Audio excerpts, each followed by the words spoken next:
Shri Vishwanath group of institution Kalam में आप सभी का स्वागत है। मैं अनिल विश्वकर्मा, प्रवक्ता विज्ञान। जैसा कि हम विज्ञान शिक्षण में जीवों की संरचना पढ़ा रहे थे और आज हम आपको रिकॉल कराते हुए, जैसा हमने पिछले लेक्चर में जहाँ तक आपको पढ़ाया गया था उसको रिकॉल कराते हुए और उससे आगे का आज हम लोग डिस्कस करेंगे। तो आइए शुरू करते हैं। हम लोग कोशा की संरचना पढ़े थे। कोशा की संरचना और कोशा की संरचना के अंतर्गत हमने कोशा को 3 भागों में डिवाइड किया था। 3 भागों में हमने कोशा को डिवाइड किया था। पहला आपका द्विद्रव्य था, दूसरा आपका रिक्तिका या रसधानी और तीसरा था कोशाभिन्न या शैवाल। द्विद्रव्य में हमने आपको बताया था कि द्विद्रव्य को हम लोग 3 भागों में डिवाइड कर सकते हैं। पहला जो आपका है प्लाज्मा कला या प्लाज्मा मेम्ब्रेन, प्लाज्मा कला या प्लाज्मा मेम्ब्रेन, दूसरा साइटोप्लाज्म या कोशद्रव्य और तीसरा केंद्रक। तो हम लोग द्विद्रव्य के बारे में पढ़ रहे थे। प्लाज्मा कला की चर्चा हो चुकी थी, कोशद्रव्य की चर्चा हो चुकी थी। अब हम लोग शुरू कर रहे हैं केंद्रक से। केंद्रक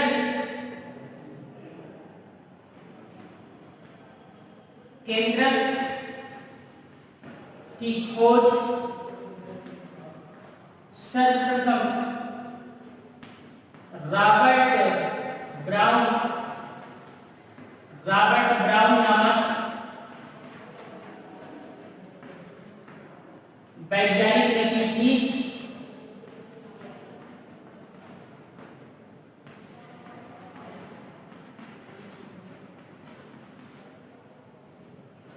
रॉबर्ट ब्राउन नामक वैज्ञानिक ने की थी।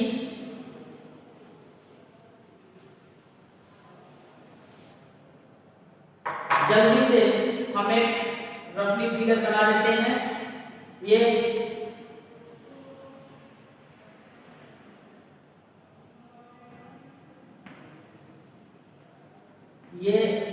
आपका केंद्रक है और आप जानते हैं कि केंद्रक दोहरी भित्ति की दीवार से जुड़ा होता है और इसमें एक केंद्रिका थी।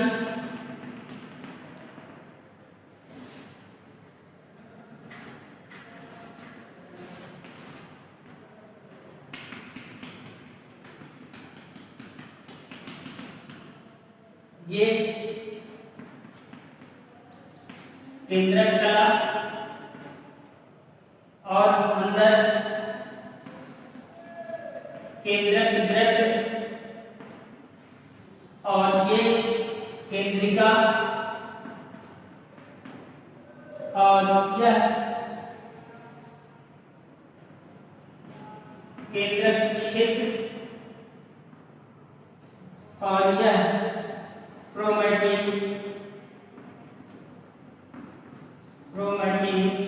धागे।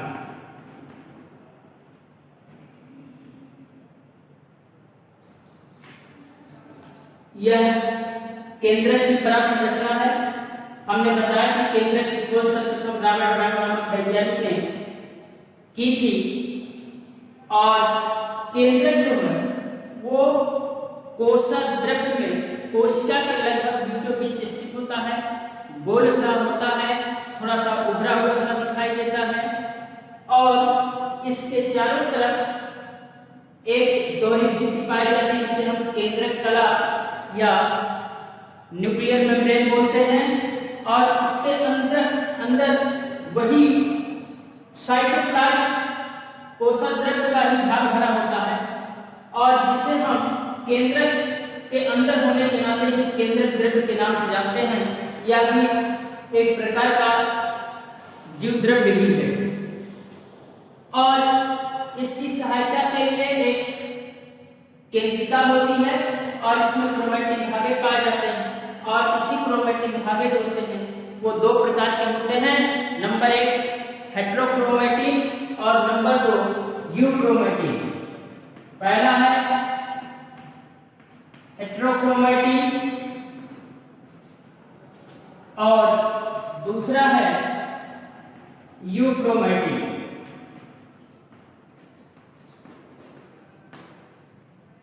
जिसमें यूक्रोमैटिन ये सक्रिय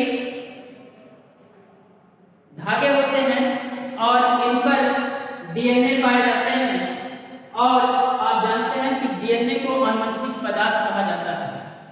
आनुवंशिक पदार्थ इस नाते कहा जाता है क्योंकि डीएनए के छोटे छोटे कणों पर जीन्स लगे होते हैं और यही जीन्स माता पिता के लक्षणों को उनकी संतानों में ले जाते हैं। तो इस प्रकार आप केंद्रक के कार्य को विरोध कर सकते हैं कि केंद्रक कोशिका का वह भाग है जो पूरी कोशिका को नियंत्रित करता है तथा माता पिता के पैतृक लक्षणों को उनकी संतानों में ले जाता है। तो इस प्रकार हम लोग जीव द्रव्य का भाग पढ़ लिए, प्लाज्मा कला, कोशाद्रव्य और केंद्रक। अब इसके बाद दूसरा जो आपका टॉपिक आता है वह है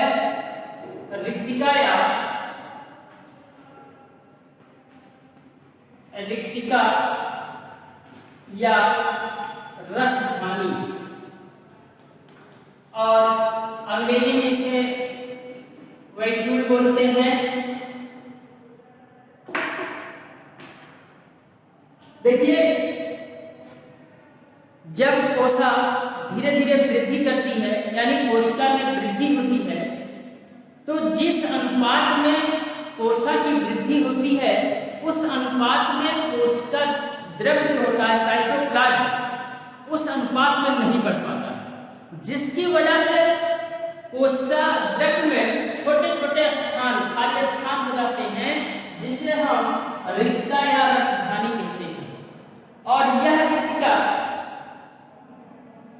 कोशिका की स्थिति दशा को, जिसको आप टेलर प्रेशर बोलते हैं, स्थिर दशा को बनाए रखते हैं और इस कोशिका के चारों तरफ, इस रिक्तिका के चारों तरफ एक पतली झिल्ली पाई जाती है जिसे हम टोनोप्लास्ट के नाम से जानते हैं।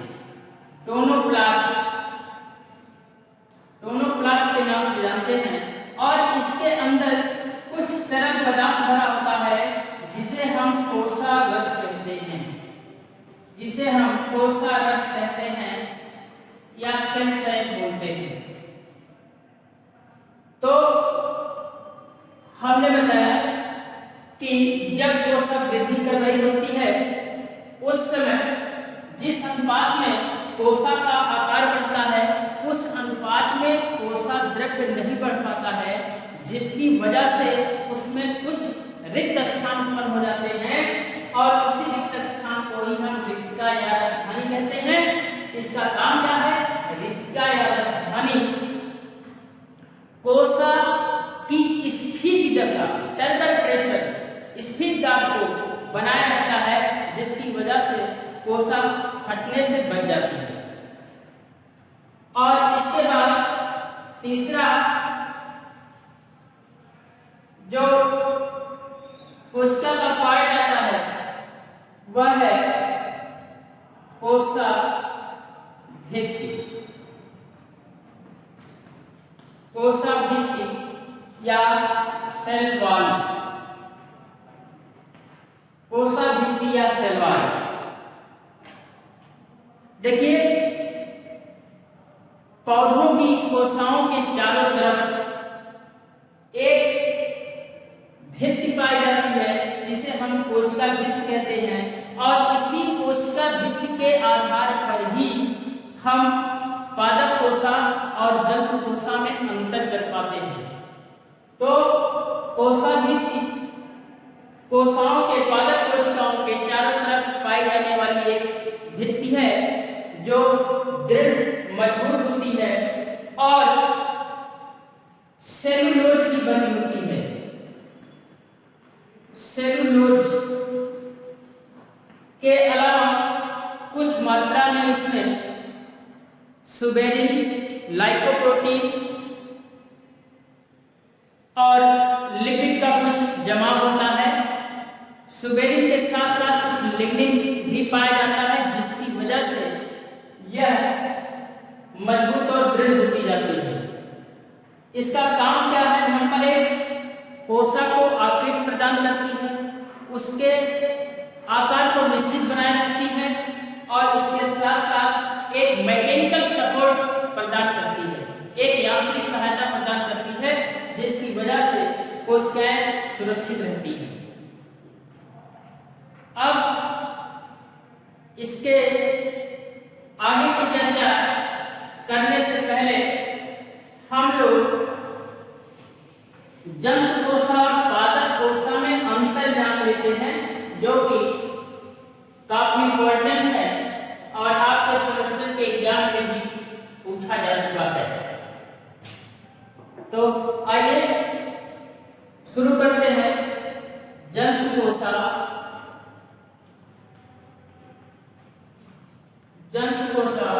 और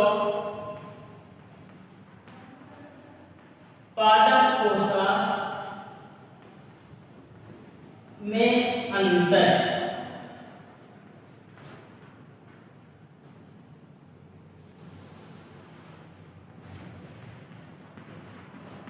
difference between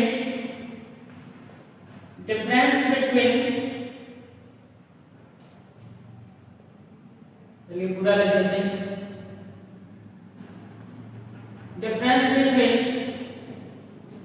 animal cell and plant cell तो सबसे पहले पादप कोशा का चित्र हमने बना ही दिया था, आपको दिखा भी दिया था। तो जल्दी से जंतु कोशा का एक सरल सा फिगर हम बना दे रहे हैं आपको समझने के लिए। ये प्लाज्मा कला हो गई और इसमें आप जानते हैं कि साइटोप्लाज्म कोशिका जुड़ा होता है और बीच में केंद्रक ये हो गया।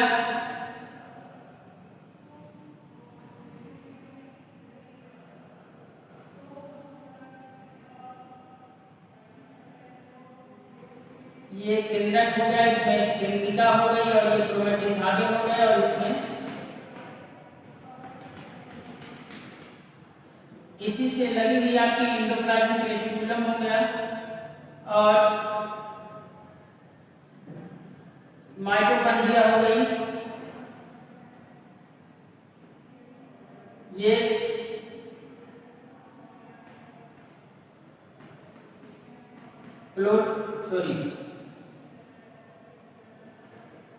माइटोकॉन्ड्रिया हो गई, राइबोसोम्स हो गए, माइक्रोट्यूब्यूल्स हो गए और गोल्गी बॉडी हो गया। आज संरचनाएं पाई जाती हैं और इसी के साथ साथ इसमें एक संरचना पाई जाती है जिसे हम लोग सेंट्रोसोम या तारक कहते हैं। और इसके अलावा एक और संरचना है जिसको हम लोग लाइसोसोम कहते हैं। तो जल्दी से नाम कर लेते हैं। पहला प्लाज्मा कला या कोशा कला इसे बोलते हैं, प्लाज्मा लेमा, और इसके अंदर भरा हुआ है कोशा द्रव्य और यह संरचना आपकी तारक काय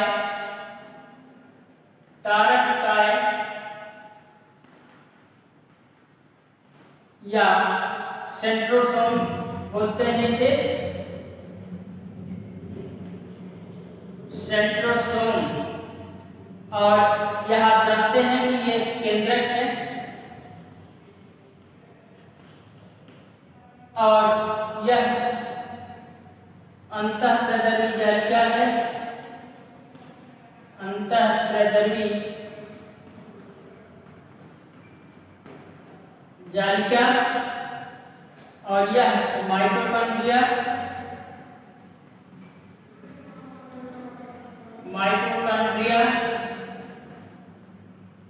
और यह संरचना लाइसोसोम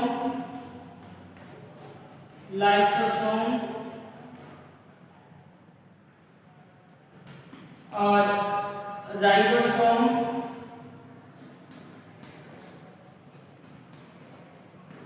माइक्रोट्यूब्यूल्स आज पाए जाते हैं। तो ध्यान देंगे आप लोग, प्लांट सेल हमने फर्स्ट लेक्चर में बनाया था कोशिका की संरचना बताते समय, और यहाँ पर हम जंतु कोशा का चित्र बना दिए हैं। जंतु कोशा एनिमल सेल। अब दोनों में आप कंपेयर कर लीजिए कि कौन से कोशिकाएं यहाँ पाए जाते हैं और कौन से कोशिकाएं वहां नहीं पाए जाते हैं। तो विशेष तौर से आप ध्यान देंगे, पहला लाइसोसोम और बाकी की संरचना आप वनस्पति कोशा या पादप कोशा में देखेंगे। ठीक, तो आप लोग इसके साथ लेना चाहें जल्दी से ले लीजिए, और इसके आगे का हम दोनों में अंतर अब कर रहे हैं।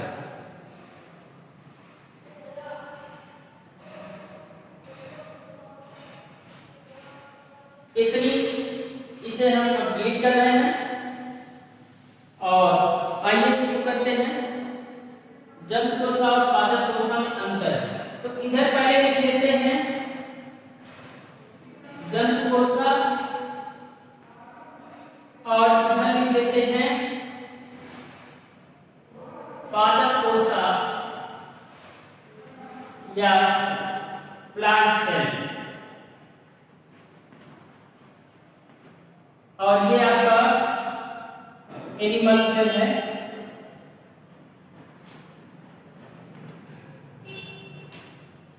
तो पहला अंतर हम लोग शुरू करें। पहला अंतर जिसके आधार पर हम लोग जंतु और पादप को विभेद करते हैं वह संरचना है कोशा भित्ति या सेल वॉल। तो पहला पॉइंट जंतु कोशा में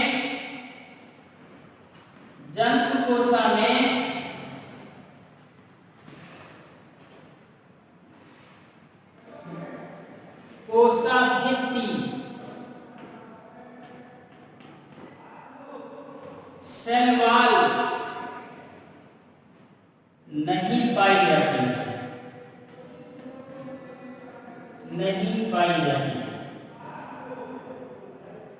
आप ऐसे नियंत्रण कर सकते हैं। आप देखते हैं कि पौधों की जो तना होता है पौधों का वह सख्त होता है, कठोर होता है, और जंतुओं की जो त्वचा होती है वह नरम होती है, मुलायम होती है। तो इसी नाते क्योंकि जंतु कोशा में कोशा भित्ति यानी सेल वॉल नहीं पाया जाता, जबकि पादप कोशा में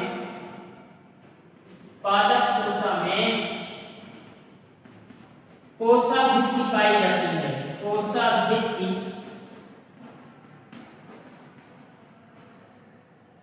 सेल वॉल पाई जाती है।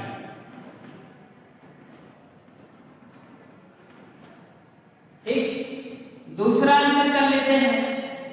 जैसा कि आप सभी जानते हैं पादप जो होते हैं वह स्वकोशी होते हैं, ऑटोट्रॉफ्स होते हैं, यानी पौधे अपना भोजन स्वयं बनाते हैं। और जंतु जो होते हैं वह परपोषी होते हैं, हेटेरोट्रॉफ्स होते हैं, अर्थात वह पेड़ पौधे या जीव जंतुओं से बना बनाया भोजन प्राप्त करते हैं। ठीक है, तो अब जो भोजन जिसको बनाना होता है तो बनाने के लिए उसे किचन रसोई घर का होना जरूरी होता है ना।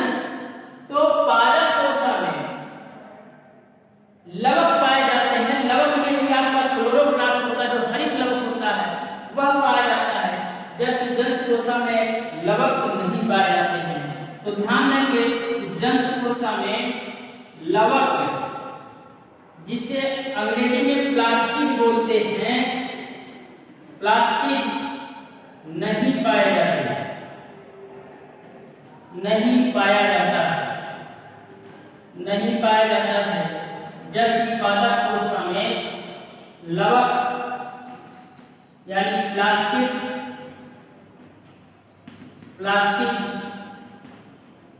पाया जाता है और इसी प्लास्टिक के कारण ही पौधे की पत्तियां, फल, फूल आदि विभिन्न रंग के होते हैं। आगे क्लास में भी पढ़ाएंगे, तब वहां चर्चा करेंगे। और तीसरा जो अंतर है वह है जंतुकोशा में रिक्तिकाएं जो है, रिक्तिकाएं या रसधानी, रिक्तिका या रसधानी नहीं पाई जाती है अथवा बहुत छोटी रिक्तिकाएं पाई जाती हैं। और तीसरा अंतर पादप कोशा में रिक्तिकाएं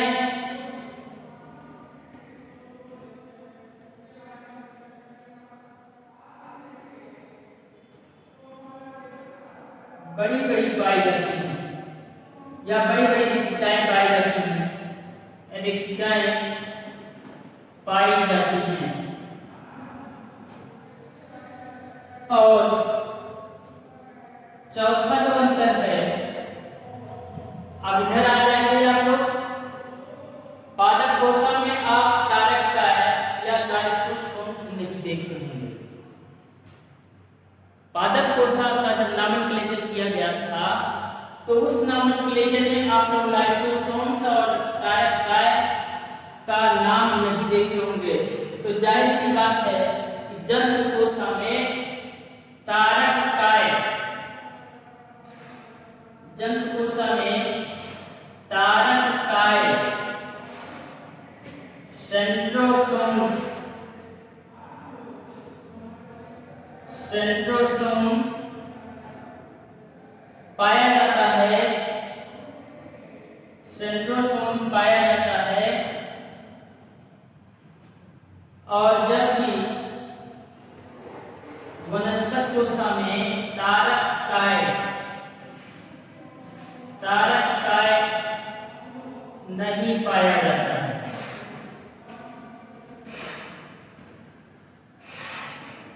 अभी आगे जो अंतर और बताएंगे, जिसको बता रहे हैं कि तारककाय का काम क्या होता है, आगे आप लोग पढ़ेंगे भी इसके बारे में। चलिए पांचवा पॉइंट या पांचवा जो अंतर है वो जंतुकोशा में लाइसोसोम्स पाए जाते हैं। ध्यान देंगे, जंतुकोशा में लाइसोसोम्स पाए जाते हैं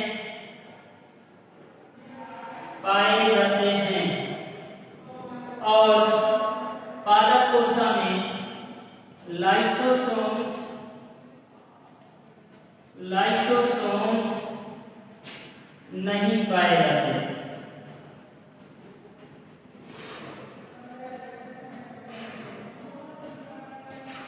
और आगे एक अंतर और आप कर सकते हैं।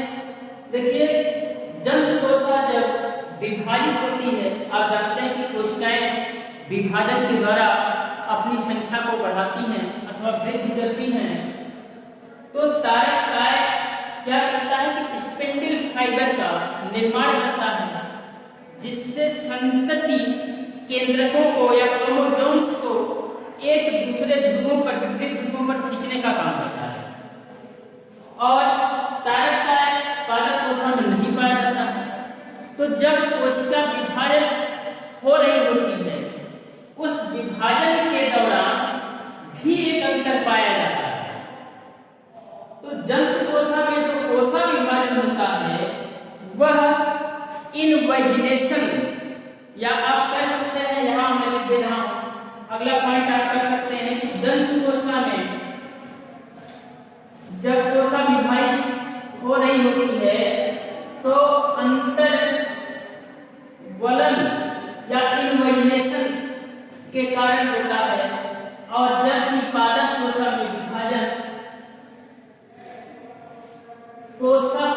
के बनने से होता है।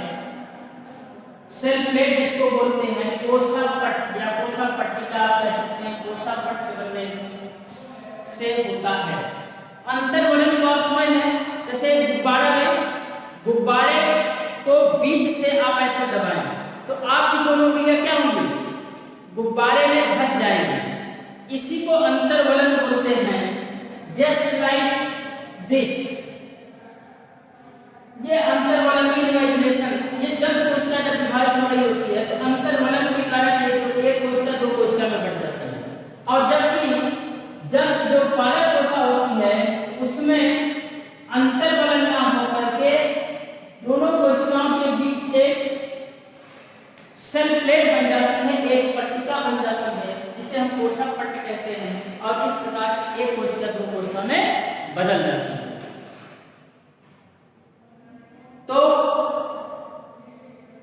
हम किनारे जाते हैं, एक बार आप इसके साथ कर लीजिए, एक बार नाम गाइड कर लेते हैं जल्दी से।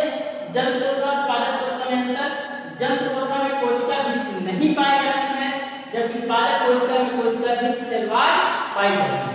अगला अंतर, जंतु कोशिका में लवक नहीं पाया जाता है, प्लास्टिक जिसको बोलते हैं नहीं पाया जाता है, और पालक कोशिका में लवक यानी प्लास्टिक पाया जाता है।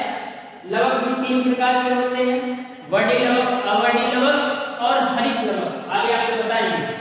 और जंतु कोशिका में रिक्तियां राजधानी नहीं पाई जाती अथवा छोटी छोटी पाई जाती है, जबकि पालक कोशिका में रिक्तियां पाई जाती हैं और वो भी बड़ी बड़ी रिक्तियां पाई जाती हैं, क्योंकि ये ब्लड प्रेशर को मेंटेन रखती है। अगला तारक काय, जंतु कोशिका में तारक काय या सेंट्रोसोम पाया जाता है, जिसका काम कोशिका विभाजन के समय होता है, और तारक काय पालक कोशिका में नहीं पाया जाता है। और अगली जो संरचना है जंतु कोशिका में लाइसोसोम्स, जिसे आत्मघाती थैलियां कहते हैं, सुसाइडल बैग्स बोलते हैं। लाइसोसोम्स में हाइड्रोलाइटिक एंजाइम पाए जाते हैं, इस नाते इसको आत्मघाती थैलियां कहते हैं। ये लाइसोसोम्स पाए जाते हैं, और जबकि पालक कोशिका में लाइसोसोम्स नहीं पाया जाता है। और अगला जो अंतर है आपने बताया था कि आप कोशिका विभाजन के अंतर्वलन के आधार पर कर सकते हैं। तो जब जंतु कोशिका विभाजित हो रही होती है तो उसमें अंतर्वलन के कारण विभाजन पाया जाता है, और जबकि वनस्पति कोशिका में या पादप कोशिका में कोशिका विभाजन के समय कोशिका पट्ट बन जाने से कोशिकाएं विभाजित हो जाती हैं। तो इस प्रकार हम लोग जंतु कोशिका और पादप कोशिका में अंतर कर लिए। अब इसके बाद अगला जो टॉपिक आपका शुरू होता है वह है कोशिका के कोशिकांग।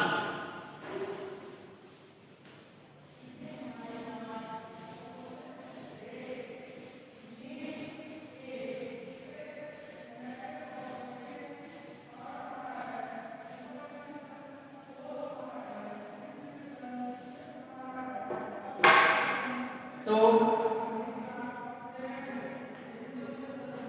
कोशिका के कोशिकांग एवं उनकी कारण,